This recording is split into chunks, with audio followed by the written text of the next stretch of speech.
Um, First of all, I want to thank you for the kind introduction. Now, this morning, I want to discuss the discovery of neutrino oscillations.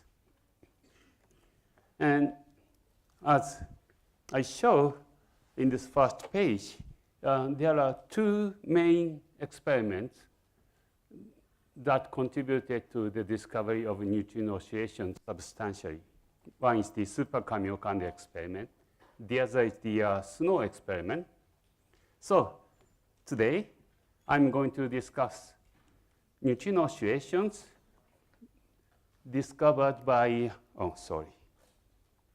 by the studies of atmospheric neutrinos. And then I want to discuss the discovery of neutrino oscillations by the studies of solar neutrinos. Then, well, depending on the time I have, I want to mention the present status of neutrino oscillations and the future prospects.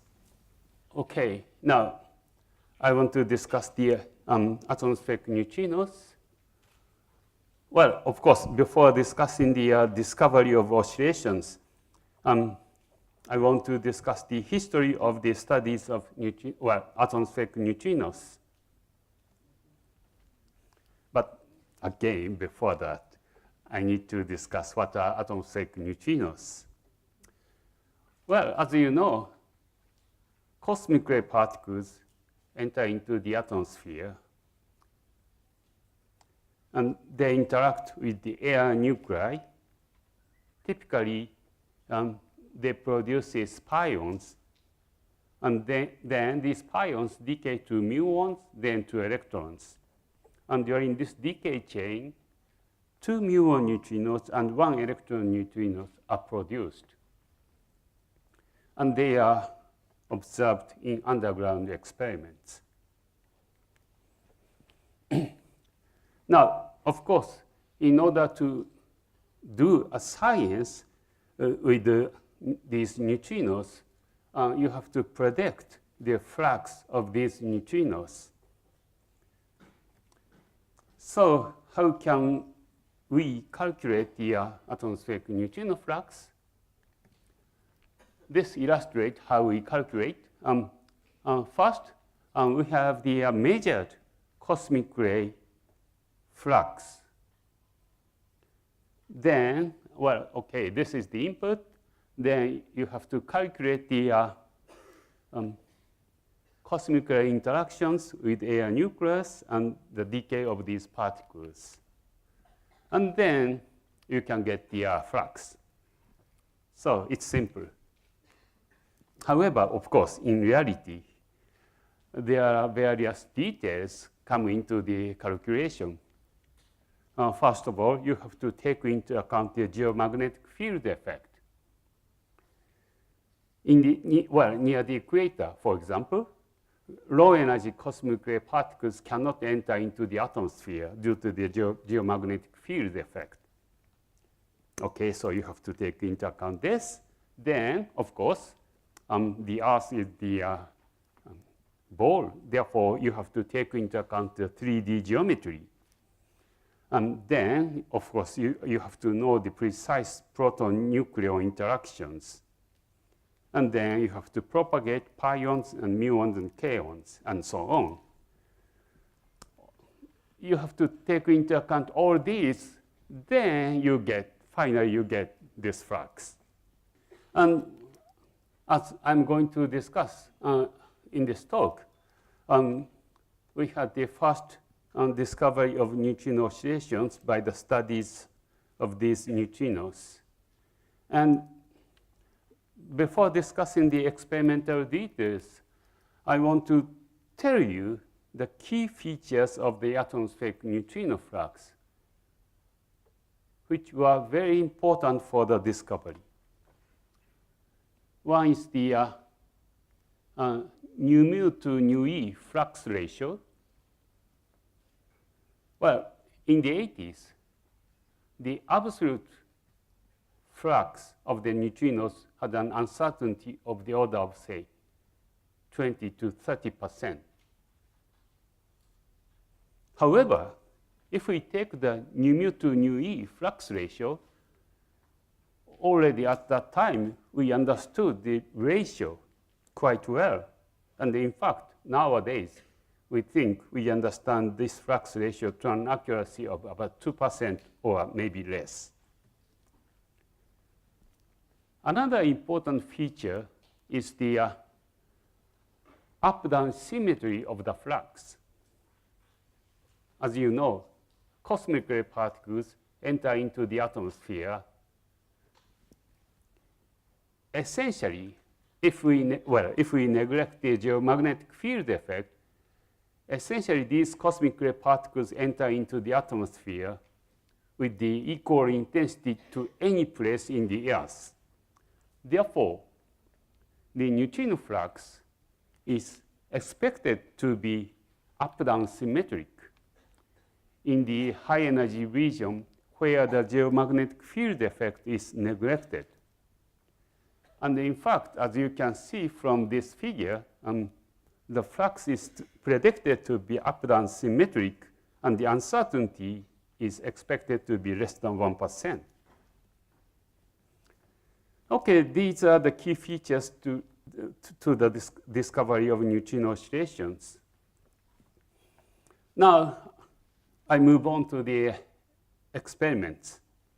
In fact, the atmospheric neutrinos were discovered more than half a century ago, well, 51 years ago. In 1965, these atmospheric neutrinos were observed for the first time by detectors located very deep underground. And there were actually two experiments that discovered atmospheric neutrinos. One was the South Africa experiment, and another one was carried out here in India. And as already introduced, this experiment was carried out by the collaboration of India, Japan, and I think UK. Anyway, so these experiments observed atmospheric neutrinos more than a half century ago. And the South Africa experiment continued for a relatively long time and published their final result in 1978. And this is the data they observed. And this figure shows the intensity of muons as a function of slant depth. Slant depth is defined like this. This is the definition of the slant depth. And you can see there are two components. One is the cosmic ray muons. Another component is the neutrino-induced muons. So clearly, this experiment observed the neutrino-induced muons, which are essentially independent of the slant depth. And this paper concluded that there is fair agreement between the total observed and expected neutrino-induced muon flux. Namely, predicted over observed flux was 1.6 plus minus 0.4. Well, there were uncertainties coming from the neutrino flux, which was about 30%. So therefore, well, their conclusion was there was a fair agreement between observed and predicted. However, this already tells you that there was a kind of deficit of muon neutrinos observed at that time. Now, I want to move on to the experiments in the 80s.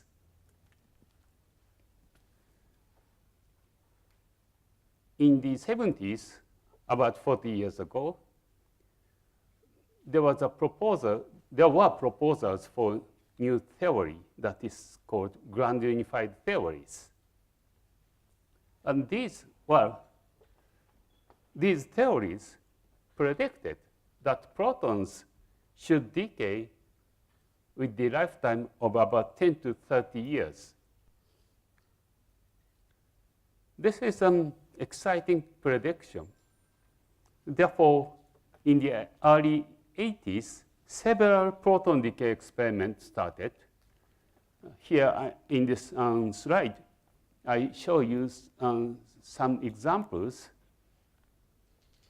And well, one of them was the Kamiokande experiment, for which I'm going to discuss. Another one was IMB experiment. And these experiments observed many contained atmospheric neutrino events, which were actually the background for proton decays. So these experiments had to study atmospheric neutrinos because they were the serious background for proton decays. Okay, now I'm going to discuss the Kamiokande experiment. In the early 80s, we constructed the Kamiokande detector. Well, this photo shows the people who worked for the construction on a day in the spring of 1983.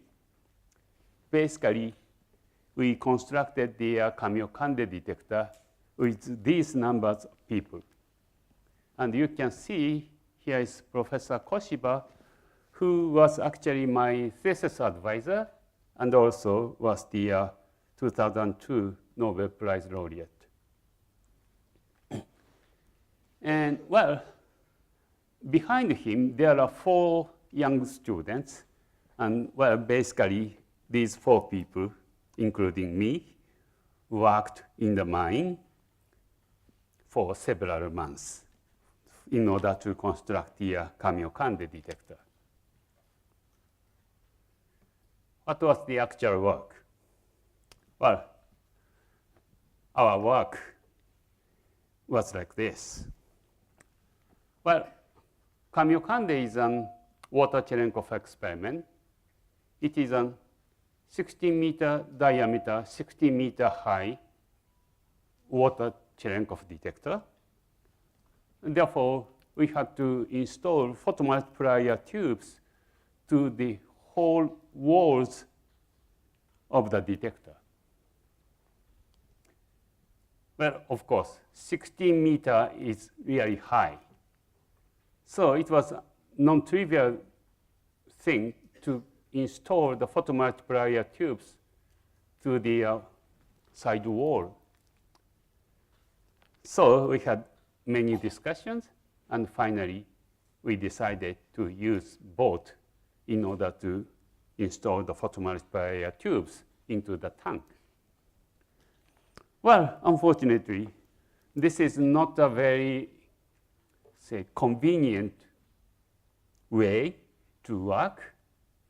However, I think it was much better than falling from the 16-meter high. So we worked this way. Anyway, several underground proton decay experiments started. And they observed atmospheric neutrinos as background. Now, I want to tell you there are some hints for the future. Well, because atmospheric neutrinos are the most serious background to proton decay searches, it was necessary to understand atmospheric neutrino interactions. And then it was noted that the fraction of muon decay signal was much, well, not, well, I should not say much, but anyway, smaller than expected. And the one report came from the IMB experiment. They wrote in this paper that the simulation predicts that 34% of the events should have an identified muon decay, while our data has 26 plus minus 3%. So there was a deficit of muon decay events. And this was the Kamiokande paper that was published essentially in the same time. And again, the Kamiokande observed the deficit of events with muon decay signal. Here is the number of Cherenkov rings observed, and here is a fraction of muon decay events. And the data shows much smaller fraction of the events has the muon decay signal. And well, these two data were just consistent, but at that moment, we were not sure what was going on. I want to move on to the next stage. Well, this is related to my personal work. But anyway, let me explain. Well, I got my PhD in 1986. And soon after my PhD, well, I got the PhD based on the search for proton decay. And soon after my PhD, I began to improve the analysis software in order to improve the proton decay analysis. And one of them was a software to identify the particle type for a Cherenkov ring. Namely, well, these two events are the typical examples of the single Cherenkov ring event observed in Kamiokande experiment.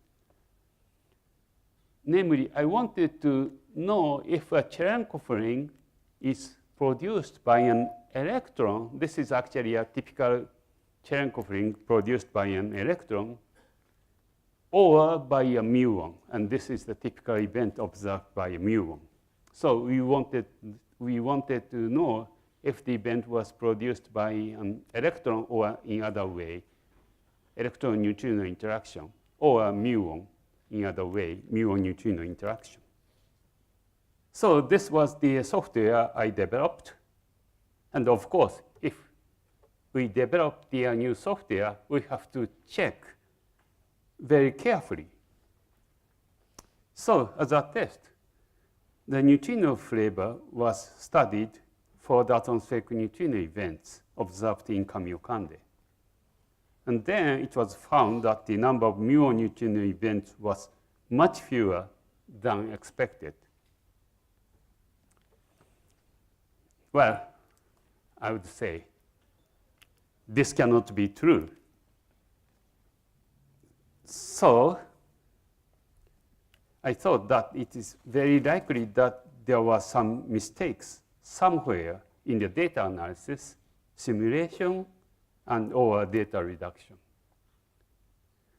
So we thought that we have to find out what is the problem in our work. We started various studies to find the mistakes. At the end of 1986, we worked hard, and we worked for about a year to find out mistakes. But we couldn't find any mistake, and we concluded that the muon neutrino deficit cannot be due to any major problem in the data analysis nor the simulation. Therefore, we decided to publish this work, and this is the essence of the paper. Well, we simply reported the number of observed charge current nu E events and the number of charge current nu mu events compared with the Monte Carlo predictions. And of course, you can clearly see the data for the electron neutrino events agree between data and Monte Carlo. However, for the muon neutrinos, data shows a clear deficit. And we concluded that we are unable to explain the data as the result of systematic detector effects or uncertainties in atmospheric neutrino fluxes. Some are yet unaccounted for physics, such as neutrino oscillations, might explain the data. So that was the conclusion of the paper. Well, that was interesting, but we had essentially no conclusion. Then, a few years later, the IMB experiment, which was another large water Cherenkov detector, also reported the deficit of muon neutrino events. And this figure shows the data from Kamiokande and IMB. This essentially shows how much deficit these experiments observed relative to the Monte Carlo prediction. Clearly, these experiments observed much fewer muon neutrino events than expected. Okay, that's interesting. Although it was clear that the small mu over E ratio implied something unexpected, the physics behind this result was clearly unknown. Of course, we recognize that neutrino oscillation might be a possibility, as we wrote in the paper. But, well, there are several possibilities. Well, of course, we could ask, was the result due to neutrino oscillations? And if so, is it due to muon neutrino to electron neutrinos or muon neutrinos to tau neutrinos? Or, since the observed effect was just the deficit of muons, or if we take into account the uncertainties in the absolute flux of neutrinos, then it could even be a possibility, could be an excess of electron neutrinos. So we had no idea if this is due to neutrino oscillations or some other physics. What shall we do? Well, we thought that we should discriminate between oscillation assumption and some other physics. Now, if we take oscillation, well, here I plot the oscillation probability, nu mu remain to nu mu as a function of distance for 1 GeV neutrinos for some neutrino mass assumption. Then, for neutrinos traveling short distances, there's essentially no time to oscillate. However, if they travel long distances, they oscillate many times, and we may observe the, say, significant deficit. Okay, we apply this idea to the Earth. So in this case, for neutrinos produced in the upper atmosphere, traverse only, say, 10 to 20 kilometers. Therefore, they may have no time to oscillate. However, for neutrinos produced in the other side of the Earth, they travel of the order of 10,000 kilometers. Therefore, they may have time to oscillate. So it was clear that the deficit of upward-going muons or muon neutrinos should be observed. So in Kamiokande, we tried to observe this effect. And we had a dedicated study of this effect, and we published a paper in 1994. And this plot shows the result from this study. And, well, here we plotted the number of muon neutrino events as a function of zenith angle. And cosine theta 1 is defined to be downgoing neutrinos, and -1 is upward-going neutrinos. And 0 is, of course, coming from horizon. And you can see there is some deficit of muon neutrinos coming from the other side of the Earth. However, you also notice that the error bar is so large. And if we take the actually up-down ratio, it's only 0.58. And it is only a statistical significance of 2.9 sigma. So, well, in conclusion, the data suggested something interesting. However, the statistics of the data are not large enough. And the conclusion was we needed much larger detector. and that was Super-Kamiokande. Now, I want to move on to the discovery of neutrino oscillations in atmospheric neutrinos. And Super-Kamiokande is, in fact, a very good detector to study atmospheric neutrinos because it is a 50 kiloton water Cherenkov detector, and the fiducial mass is more than 20 times larger than the Kamiokande experiment. By the way, I want to mention that the initial idea of Super-Kamiokande was actually quite old.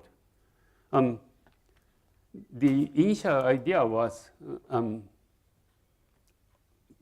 mentioned in a workshop held in KEK in Tsukuba in December 1983. That is the year when Kamiokande started the operation. In that workshop, Professor Koshiba proposed to build a 22 kiloton fiducial volume water Cherenkov detector. And in fact, the final fiducial volume of the real Super-Kamiokande is 22.5 kilotons. So Super-Kamiokande was essentially built without changing any initial idea. Anyway, after several years of struggle to get the approval, Super-Kamiokande was approved by the Japanese government in 1991. And soon after, the international collaboration between Japan and the United States was discussed. And this photo shows the, this photo was taken after the initial discussion was held. And this was held at our institute in 1992.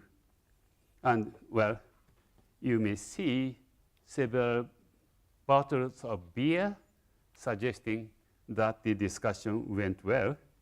Anyway, in fact, we agreed to work together for the Super-Kamiokande experiment. Now, well, of course, the construction went well. And in 1995, we had to install 11,000 photomultiplier tubes into the detector. And again, physicists and graduate course students worked hard. This photo was taken in spring of 95 when we constructed the top part of the detector at the bottom of the detector. And you can see here is the top detector, and here is the bottom of the Super-Kamiokande. So, and I want to say that we worked hard with these many people, essentially every day, for almost 1 year. And well, here is Professor Totsuka, who was the first spokesperson of this experiment. By the way, this is the spring version when we constructed the top detector. Now, in the summer, we had to construct the side wall. And actually, in the summer, we had even more people who worked in the Super-Kamiokande detector. This was taken in August 95. We had to really work hard because we had to install 1 tower of photomultiplier tubes every day. And 1 tower contains 204 inner detector phototubes and 34 outer detector phototubes. Anyway, we did. So in January 96, the Super-Kamiokande detector was ready and started the filling water. I want to skip this. And the detector started its operation in April 96. And well, soon after the start of the operation, the water quality gets good. Therefore, we were able to do the physics analysis. And from the beginning of the experiment, we were able to observe various kinds of atmospheric neutrino interactions. This is the fully contained muon-like event.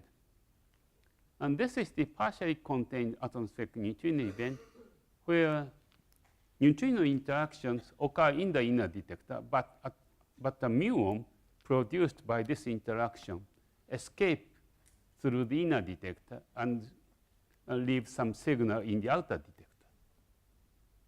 Another example is this one. This is upward-going muons.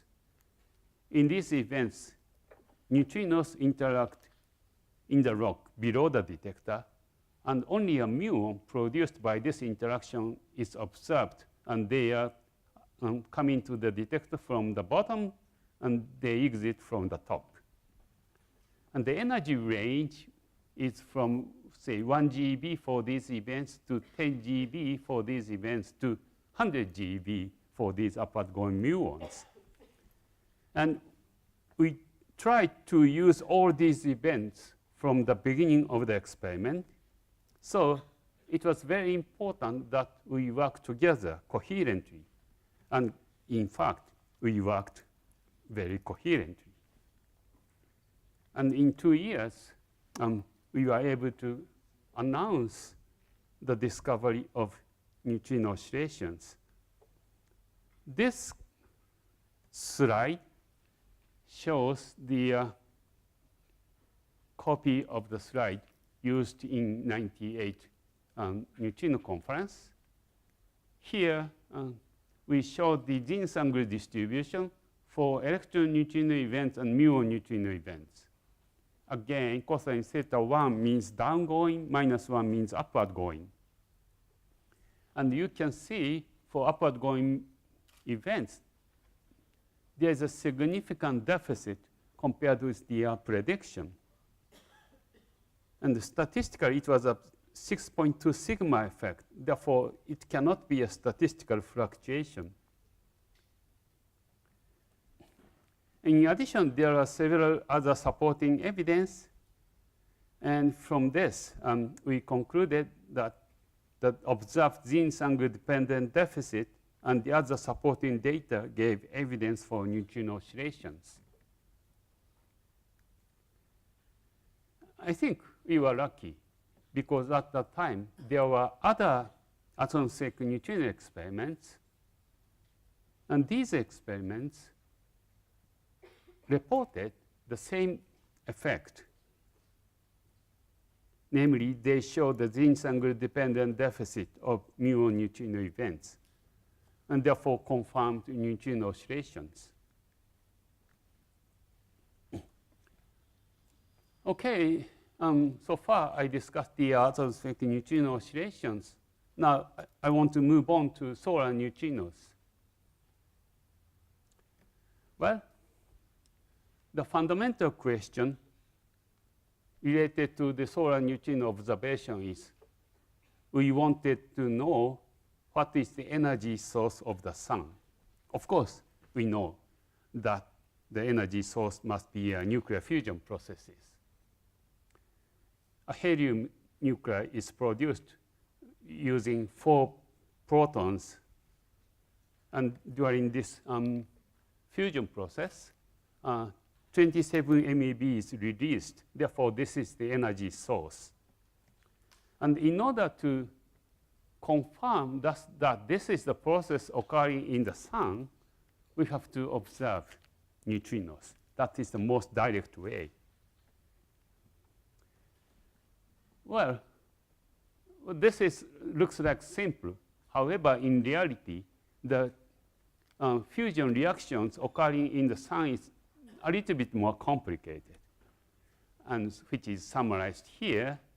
And according to John Bacall, who calculated the solar neutrino flux very precisely, this is the solar neutrino energy spectrum.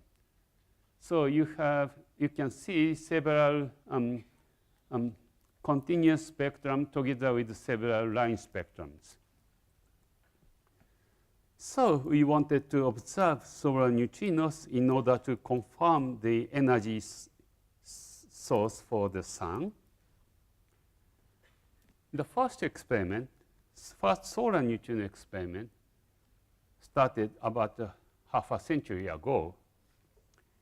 It was a home-stake solar neutrino experiment led Ray Davis. By the way, he received Nobel Prize in 2002 for the observation of solar neutrinos. And this experiment observed solar neutrinos, but also observed that the observed flux was only 1/3 of the predicted flux. That was the mystery, and well, half a century ago, we called it as solar neutrino problem. Now, the subsequent experiments observed solar neutrinos by various different techniques. Well, two of them used gallium to observe solar neutrinos. It's very important to use gallium because it has a very low threshold energy. Therefore, these experiments are sensitive to the fundamental PP solar neutrino flux. Another experiments were Kamiokande and Super-Kamiokande experiments. They observed the high energy part of the solar neutrinos. And these experiments observed solar neutrinos, but also they consistently observed fewer solar neutrinos than predicted. So solar neutrino deficit was confirmed. However, in the 90s, we were unable to come to any unique conclusion on what is the reason for the deficit. So we needed a very, say, different experiment to really conclude solar neutrino oscillations. And it was the snow experiment that convincingly concluded that the solar neutrino deficit is due to neutrino oscillations. The snow detector was located 2 kilometers from the surface, and the detector itself looks like this. It is a heavy water Cherenkov experiment. Within this container, they keep 1 kiloton of heavy water, and they observe Cherenkov radiation produced by neutrino interactions in the heavy water. By the way, it is a 2 kilometer deep, extremely deep experiment. And in fact, this depth was needed in order to reduce the cosmic ray background so that they can be neglected in the solar neutrino analysis. The initial idea for the heavy water experiment was proposed by Herb Chen in 1985.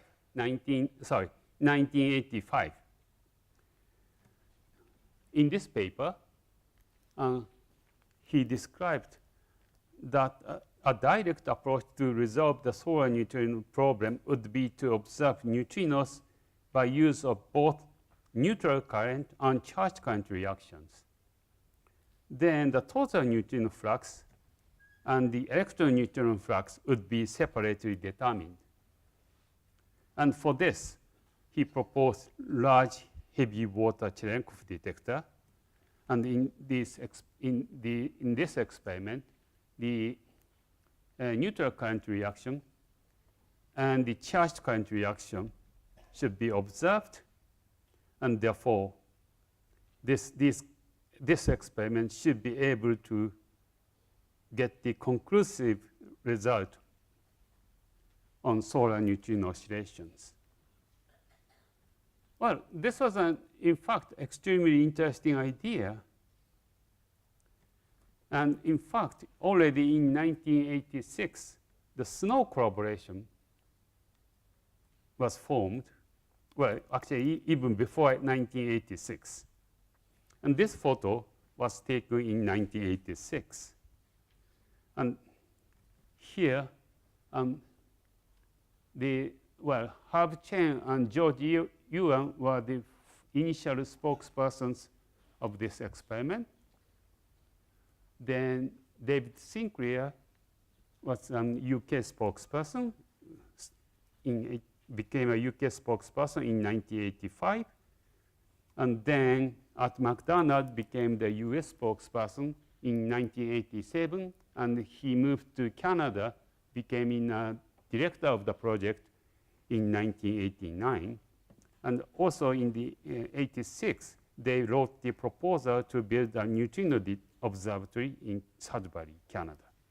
So this was a good idea, and therefore the project was approved. And as I said, it is located 2 kilometers deep underground, and they have to access to the detector through the vertical shaft. Therefore, you have to bring various pieces through the vertical shaft. In fact, 1 million pieces were transferred down to the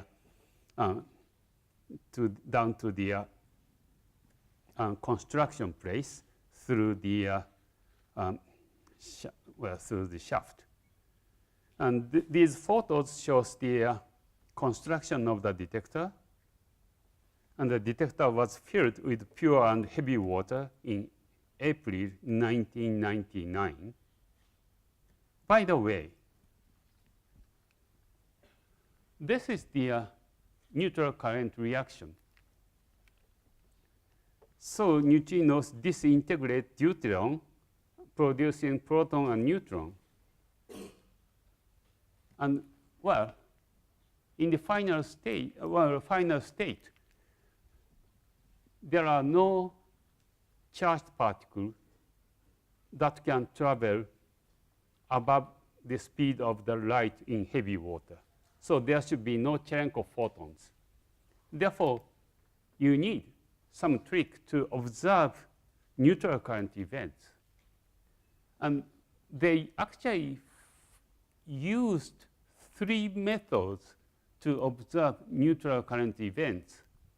Well, in more detail, they tried to observe a neutron produced by this neutral current interaction. And in the first phase, they simply used pure heavy water, and neutron can be captured by deuteron, producing 6.25 MeV gamma ray. So, and this signal can be observed. Or in the second phase, they put salt into the heavy water, and neutrons can be captured by chlorine, producing 8.6 MeV gamma rays. Or in the final stage, they used helium-3 counters to count these neutrons directly. So in these 3 methods, they tried to check the consistency among the 3 phases. Anyway, this method worked well. And they got the result. And this is one coming from the second phase, salt phase data. And here, we plot the electron neutrino flux versus the muon and tau neutrino flux. And this is the charged current measurement, and this is neutral current measurement, and this is neutrino electron scattering measurement. And well, first of all, you can see that these 3 or 4 bands intersect at the point, and also suggest there is non-zero muon and tau neutrinos. And of course, the sun can only produce electron neutrinos. Therefore, the existence of muon and tau neutrinos tells us that this is the evidence for muon and tau neutrino flux produced by the flavor change from electron neutrinos. And in fact, as I said, Snow had 3 phases, and in these 3 phases, they observed the electron neutrino flux and the total neutrino flux. And in all these phases, the total neutrino flux were just consistent with the standard solar model. However, the electron neutrino flux was much fewer than the standard solar model. And therefore, from these, they concluded that the data gave evidence for solar neutrino oscillations. And due to this work, McDonald received the Nobel Prize last year together with me. But, well, I just want to mention one other experiment that contributed substantially to the understanding of the solar neutrino problem. That was the Kamland experiment. It is a 1 kiloton liquid scintillator detector, and it is located here in Kamioka. And this map shows the location of the nuclear power stations around Kamland. And they noticed that the distances are approximately about 180 kilometers away. Therefore, people in Kamland thought that they could do the long baseline reactor neutrino oscillation experiment. And they did. And this is the most updated result from Kamland, published in 2011. This figure shows the energy spectrum. You can compare the data and the predicted spectrum. So they clearly observe energy-dependent deficit. And if, say, using this same data, if they plot the survival probability as a function of L over E, then they observe this kind of wavy survival probability, which is really the expected effect by neutrino oscillations. So from this, we can really conclude that solar neutrino deficit was due to neutrino oscillations. Now, okay, I think I almost spent 1 hour. In the remaining 50 minutes or so, I want to discuss the present status of neutrino oscillations. Now, first, I want to discuss these studies of muon neutrino to tau neutrino oscillations. And these are the experiments that contributed to this study, to this muon neutrino to tau neutrino studies. And one of the topic can be this one. Well, in the discovery of atmospheric neutrino oscillations, we observed the deficit of muon neutrinos. And we simply assumed that muon neutrinos oscillate to tau neutrinos. However, if it is really the case, we should be able to observe tau neutrinos. And the one experiment that observed tau neutrinos produced by neutrino interaction was the OPERA experiment. It is a long baseline experiment between CERN and Gran Sasso, and they observed 5 tau neutrino candidates. And this is one of them. Here is the neutrino interaction point, and tau was produced. Soon, this tau decayed to other particles. Anyway, they observed this kink, and this is the signature of the tau neutrino interaction. Another experiment was the Super-Kamiokande experiment. In Super-Kamiokande, it is actually not possible to observe this kind of tau kink. However,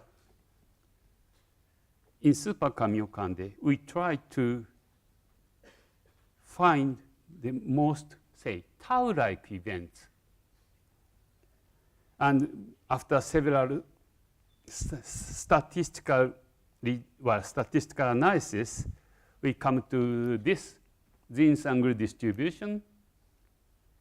And if there is no new tau interactions, then the prediction is this blue line, and the data are shown here. And if we add the tau component, the data and Monte Carlo prediction agree well. So Super-Kamiokande statistically confirmed the tau neutrino appearance, and both experiments had the statistical accuracy of around, say, 5 sigma. So we believe that now tau neutrino appearance is confirmed. Now, as we all know, there are 3 neutrino flavors. Therefore, there should be 3 independent oscillation channels. One channel was related to atmospheric neutrinos, the second one related to solar neutrinos. Therefore, in the neutrino oscillation community, we wanted to observe the third one. And this kind of activity started in this century, after 2000. And the third oscillation channel was discovered in 2011 and 12. And these are the list of the experiments that contributed to the discovery of the third neutrino oscillation channel. Anyway, now all these 3 oscillation channels have been observed. And well, I don't want to discuss the details numbers here, but I just want to say that basic structure for 3 flavor oscillations has been understood. That is the status. Now, I want to discuss, finally, I want to discuss future oscillation studies. I said the basic structure for 3 flavor oscillations has been understood. However, well, it's not true. We understood. Well, we have several unknowns. So this is the agenda for the future neutrino measurements. First, we want to know what is the mass pattern. More exactly, we do not know if the third mass state, nu3, is the heaviest or lightest. We do not know if Cp is violated in the neutrino sector. And this, I think this is important because this topic is related to the baryon asymmetry of the universe. And we do not know if neutrinos are Majorana particles. And we do not know the absolute neutrino masses. And finally, we do not know if the 3 flavor framework is the real one. Maybe there is something beyond the 3 flavor framework. So these are the agenda for the future oscillation, future neutrino experiments. But well, in this talk, I want to concentrate on these 2 topics, that is neutrino mass hierarchy and Cp violation. Now, I want to discuss the oscillation probabilities before going on to the experiments. This shows the nu mu to nu e and anti-nu mu to anti-nu e oscillation probability for normal mass hierarchy. And in this case, there must be a resonance of oscillation probability for neutrinos, but there should be no such effect for antineutrinos. therefore, by observing this effect, we would like to know if the neutrino mass hierarchy is normal or inverted. Well, this is for nu mu to nu e, but you can do the same thing for nu mu to nu mu, as proposed by the INO experiment. Or if we do, by the way, this I didn't explain. This is neutrino energy versus Zenith angle. So if this is for the basically for atmospheric neutrino experiments, but if we do a long Bessel experiment, then we can have only one length. And in this case, the probability can be written like this. Here I plot the muon neutrino to electron neutrino oscillation probability versus the anti-muon neutrino to anti-electron neutrino oscillation probability. And depending on the mass hierarchy, you may get either this blue one or this red one. Or at the same time, depending on the CP phase, your oscillation result can be somewhere on this circle.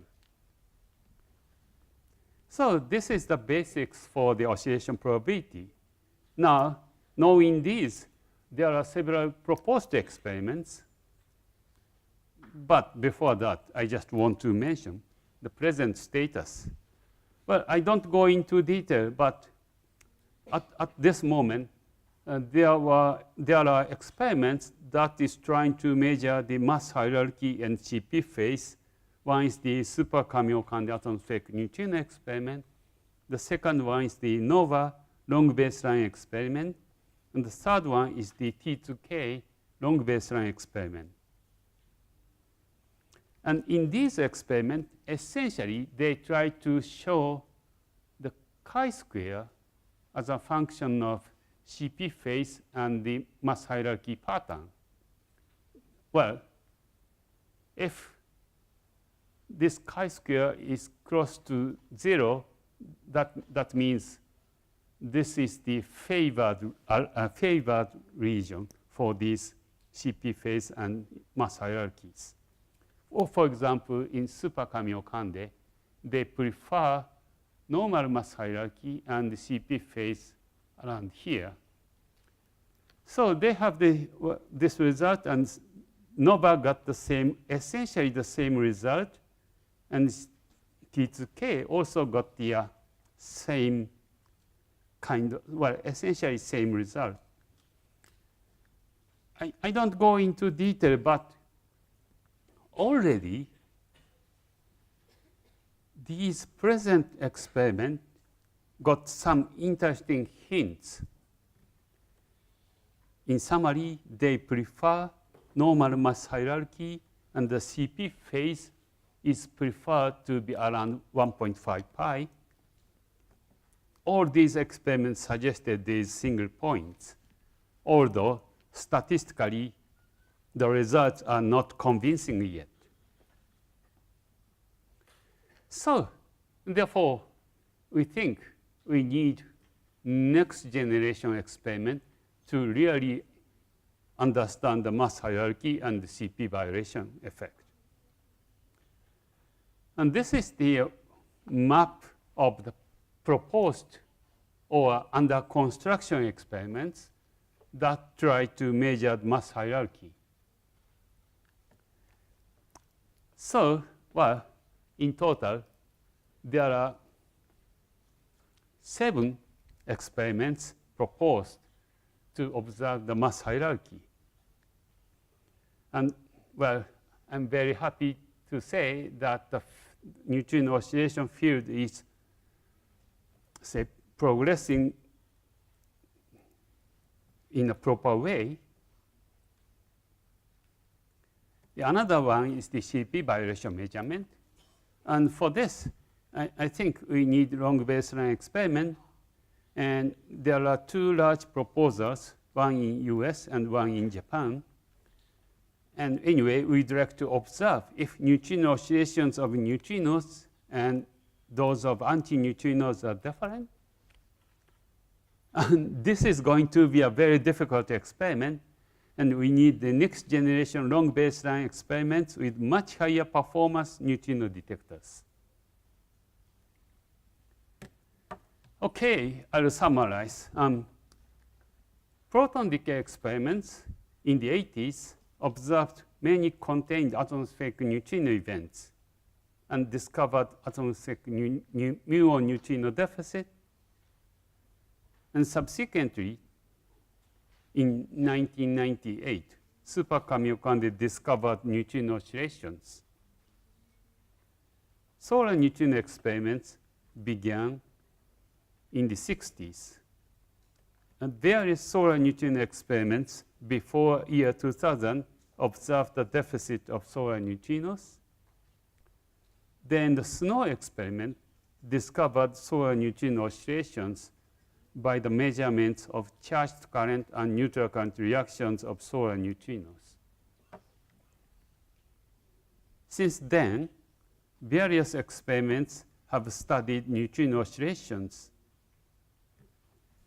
Well, today I only discussed the experiments, but the discovery of non-zero neutrino masses opened a window to study physics beyond the standard model of particle physics. And neutrinos might also be the key to understand the baryon asymmetry of the universe. So, neutrinos seems to be very important. So, it's very important to learn the most from neutrinos. That's all. Thank you very much.